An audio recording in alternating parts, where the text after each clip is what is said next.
2016,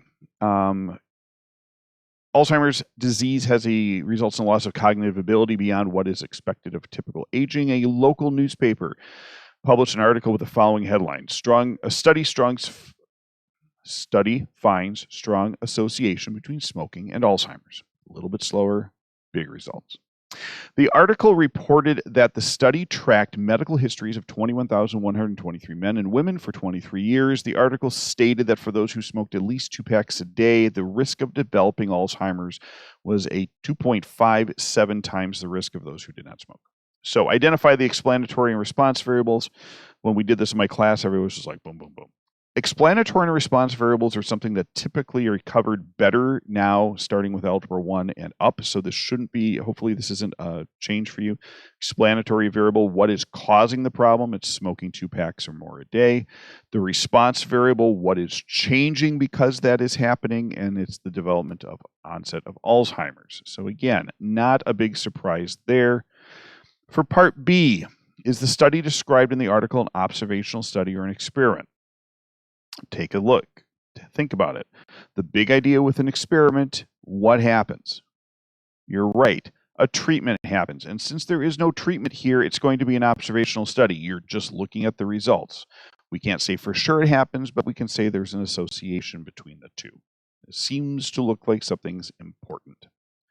And then we jump over. Oh, it is down here. Sorry.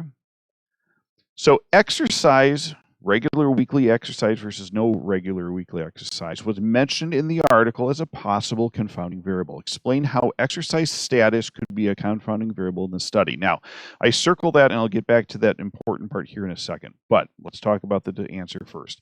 Exercise affects health status, so therefore it could impact the development of Alzheimer's. The fact that people are exercising might impact whether or not they develop Alzheimer's. Also just as likely is that there could also be a connection between smoking and exercise. So as an example, people who smoke may not exercise as much as those who don't. And the reason why I circled that was this. I had some students who were talking about other confounding variables. Remember to answer the question that's being asked. So you need to connect exercise with what's going on. You do this 2 ways, and this was brought up in class, and I was amazed at how profound this was. So good job on you. You know who you are. You need to treat exercise as the explanatory variable and how it can change the response variable. Okay, and that's what we did in part 1. You also need to say how the original explanatory variable, in this case smoking, could affect what's going on and affect exercise.